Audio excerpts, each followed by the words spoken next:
আরও দুটো চুক্তির কথা আমরা কিন্তু শুনতে পাচ্ছি। বলা বাহুল্য দুটোই যুক্তরাষ্ট্রের সঙ্গে, এবং দুটো হলো প্রতিরক্ষা বিষয়ক চুক্তি। এই চুক্তি দুটির নাম যতটুকু আমরা জেনেছি সেটা হলো সামরিক তথ্যের সাধারণ নিরাপত্তা চুক্তি, এটাকে সংক্ষেপে ইংরেজিতে বলা হচ্ছে GSOMIA। আরেকটা হলো অধিগ্রহণ এবং পারস্পরিক সেবা চুক্তি, যেটাতে অ্যাপ্লিকেশন বলা হচ্ছে যে ACSA। এবং এই দুটো চুক্তি স্বাক্ষরের একদম শেষ পর্যায়ে আছে বলে আমরা জানতে পেরেছি। গত কয়েকদিন আগে থেকে সোশ্যাল মিডিয়া এটা নিয়ে কেউ কেউ লেখালেখি করছিল, তো আমিও তেমন কোনো তথ্য প্রমাণ পাচ্ছিলাম না বলে কিছু বলতেও পারছিলাম না। কিন্তু আজকে আমি একটা দেখলাম যে মেরিটাইম ইনসাইট নামক একটা আন্তর্জাতিক মিডিয়া, তারাও এই চুক্তির কথা বলেছে, এবং তারা যে নিউজটা করেছে সেই নিউজের শিরোনামটা আপনারা দেখুন। শিরোনাম বলা হচ্ছে US plans to deploy warship in Bangladesh closer to India and China. মানে এই চুক্তিটা হলে পর কি প্রতিক্রিয়া হতে পারে, কি ঝামেলায় আমরা পড়তে পারি, সে সম্পর্কেও একটা ইঙ্গিত কিন্তু এই নিউজের মধ্যে দেওয়া আছে, যে চীন এবং ভারত এটাকে সহজভাবে নাও নিতে পারে। এখন প্রশ্ন হলো চুক্তিতে কি আছে। আমরা চুক্তি বিষয়টা যদি বোঝার চেষ্টা করি, এই চুক্তিতে যে কথাটা বেসিক্যালি বলা হয়েছে, অনেক কথার ফাঁক দিয়ে যেটা বলা হয়েছে যে মার্কিন যুদ্ধজাহাজ এবং সামরিক বিমান এগুলো বাংলাদেশের বন্দর এবং বিমান ঘাঁটিগুলো জ্বালানি সংগ্রহ, রক্ষণাবেক্ষণ এবং লজিস্টিক সহায়তার জন্য ব্যবহার করতে পারবে। মানে আমাদের নৌবন্দর, আমাদের বিমানবন্দর যুক্তরাষ্ট্র তাদের প্রয়োজন অনুযায়ী ব্যবহার করতে পারবে। এখন তারা ব্যবহার করে কি করবে? দেখুন, এইগুলি কিন্তু খুব একটা বেসিক পয়েন্ট। আমাদের নৌবন্দর কোনগুলো, চট্টগ্রাম বন্দর বলেন, পায়রা বন্দর বলেন, পটুয়াখালী নৌঘাটি, হ্যাঁ, এবং কক্সবাজারের বিএনএস পেকুয়া যে সাবমেরিন ঘাঁটি আছে, তারা কিন্তু এটাও ব্যবহার করতে পারবে। এখন যদি ব্যবহার করতে পারে, সেই বিষয়টাকে ভারত এবং চীন কিভাবে নেবে? তারা কি খুশি হবে? এই বন্দরগুলো যদি ধরা যাক, কথার কথা, আমরা যদি ভারতকে ব্যবহার করতে দিতাম, এখন আলাপাত দেন, ধরা যাক শেখ হাসিনারা বলে, তখন যদি বাংলাদেশ এই ঘাঁটিগুলো ইন্ডিয়াকে ব্যবহার করতে দিত, সারা দেশে কি হতো বলুন তো? তুল কালাম কাণ্ড হয়ে যেত। তারা বলতো দেশ বিক্রি করে দিচ্ছে, আমরা গোলামিতে ঢুকে যাচ্ছি, গোলামি চুক্তির মধ্যে ঢুকে যাচ্ছি, আমরা অন্য দেশের করদ রাজ্যে পরিণত হচ্ছি বলতো। কিন্তু কারা বলতো? সেই চেহারাগুলো আপনারা জানেন। সেই লোকগুলি এখন কি করছে? সেই লোকগুলো কেউ কি প্রতিবাদ করেছে? কেউ কি একটা শব্দ উচ্চারণ করেছে?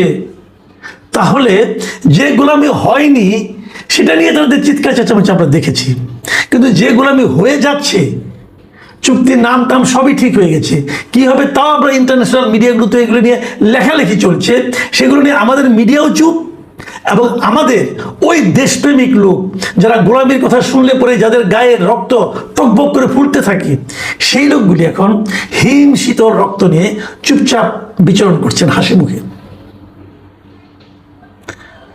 কেন হচ্ছে এটা? কেন করতে দিচ্ছি আমরা? কেবল এটাই না, এরপরে কিন্তু অন্যান্য সামরিক স্থাপনাও কিন্তু আমাদেরকে ব্যবহার করার জন্য দিতে হবে মার্কিন যুক্তরাষ্ট্রকে। আপনাদের মনে আছে কিছুদিন আগে অন্তর্বর্তীকালীন সময়, সরকারের সময়, কক্সবাজারের এখানে মার্কিন সেনাবাহিনী তাদের মহড়া করার জন্য এসেছিল। তখন আমরা অনেকে প্রতিবাদ করেছিলাম যে এটা কেন করতে হচ্ছে। তখন সারা মানে ওই গভর্নমেন্ট নানাভাবে ব্যাখ্যা করেছিল যে এটাকে রুটিন ওয়ার্ক, হ্যান ওয়ার্ক, ত্যান ওয়ার্ক, নানা কিছু। আপনাদের এটাও মনে আছে, নিশ্চয়ই মনে থাকার কথা, যে বিগত স্বৈরাচারী শাসক যাকে আমরা বলি শেখ হাসিনা, তার আমলে শেখ হাসিনা কিন্তু বলেছিলেন যে যুক্তরাষ্ট্র তাদের নৌবাহিনীর ব্যবহারের জন্য, সামরিক বাহিনীকে ব্যবহার করতে দেওয়ার জন্য আমাদের সেন্ট মার্টিন দ্বীপ এবং তার আশেপাশের এলাকাগুলো ব্যবহার করতে চেয়েছিল, এবং বলেছিল ওগুলো ব্যবহার করতে দিলে শেখ হাসিনার কোনো সমস্যা হবে না, শেখ হাসিনাকে তারা ক্ষমতায় টিকিয়ে রাখবে। এই সমস্ত কথা শেখ হাসিনা বলেছিল, আমরা বিশ্বাস করিনি। আমরা বলেছি শেখ হাসিনা এমনি আমাদের একটা জুজুর ভয় দেখাচ্ছে। কিন্তু এখন আমরা কি দেখছি? শেখ হাসিনা বলছিল এগুলো যদি আমি ব্যবহার করতে না দিই তাহলে আমাকে হয়তো সরে যেতে হতে পারে। এখন আমরা কি দেখছি? শেখ হাসিনাকে সরে যেতে হয়েছে, শেখ হাসিনা দেশ ছেড়ে চলে গেছে। এটার পেছনে অন্য কারণও আছে, আমি অবশ্যই বলবো। শেখ হাসিনার অপশাসন, শেখ হাসিনার গণতন্ত্র হরণ, মানুষের ভোটাধিকার হরণ, অবাধ লুটপাটে সায় দেওয়া, এরকম অনেক কিছু আছে। অপরাধের কোনো শেষ নেই। কিন্তু তারপরও যখন এই কথাটা মিলে যায়, তখন কিন্তু অনেকে বলবেন যে এই যুক্তরাষ্ট্রের একটা ভূমিকা আছে শেখ হাসিনাকে সরিয়ে দেওয়ার ক্ষেত্রে। আপনাদের মনে আছে কয়েকদিন আগে এই আমরা যেটাকে জুলাই আন্দোলন বলছি, সেই আন্দোলনের যিনি প্রধান ব্যক্তি যারা ছিলেন, তাদের যিনি গুরু হিসেবে পরিচিত ছিলেন মিস্টার ফরহাদ মাজহার, উনিও কিন্তু কয়েকদিন আগে বলেছেন যে উনি এখন বুঝতে পেরেছেন যে আন্দোলন অথবা শেখ হাসিনার পতন অথবা ক্ষমতার পরিবর্তন যাই বলি না কেন, এর পেছনে মার্কিন যুক্তরাষ্ট্রের একটা বড় ভূমিকা আছে।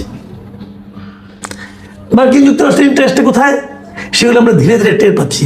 প্রথমে হলো বাণিজ্য চুক্তি এবং তারপরে এখন হচ্ছে এই প্রতিরক্ষা চুক্তিগুলো।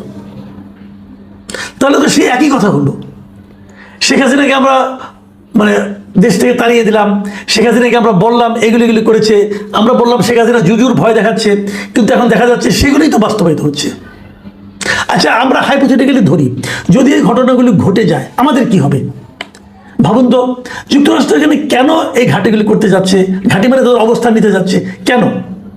কারণ কিন্তু একটাই, যে এই যে সামুদ্রিক অঞ্চলটা আছে, যে ভূরাজনৈতিক যে ব্যাপারটা আছে, এই সামুদ্রিক অঞ্চলে প্রভাবটা কার?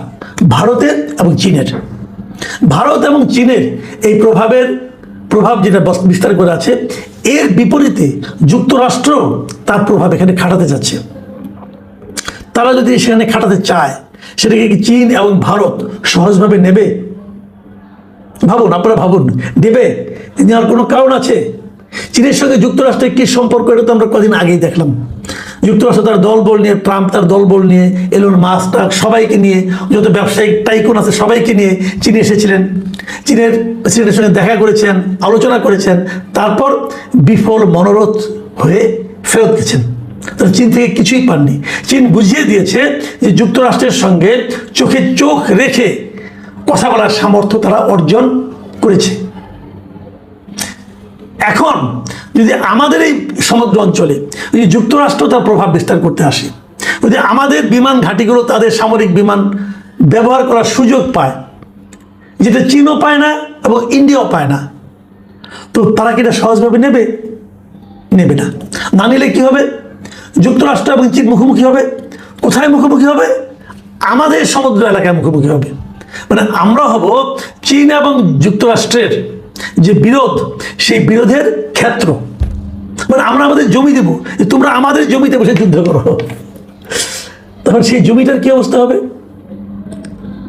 তা আমরা কেন যেটা পরাশক্তির যুদ্ধের মাঝখানে নিজেদেরকে স্যান্ডউইচ বানানোর জন্য এত আগ্রহ দেখাচ্ছি?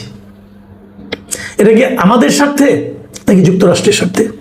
আমাদের সরকারের মধ্যে কি কেউ আছেন যারা যুক্তরাষ্ট্রের স্বার্থ রক্ষার জন্য উদ্গ্রীব হয়ে আছেন? তারা কারা? তাদেরকে আমরা চিনি? আপনি চিনেন? আমার তো মনে হয় সবাই চিনে। সেই জায়গাতে আমরা বেরোবো কিভাবে?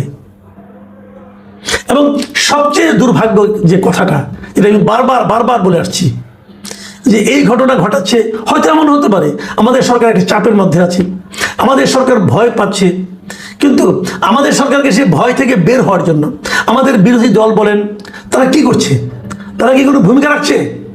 তারা যদি জনগণকে সঙ্গে নিয়ে এই বিষয়গুলো প্রতিবাদ করতো, তাহলে হয়তো আমাদের সরকার বলার সুযোগ পেত যে আমার দেশের জনগণ এগুলো চায় না, কাজে এইটা আমরা করবো না।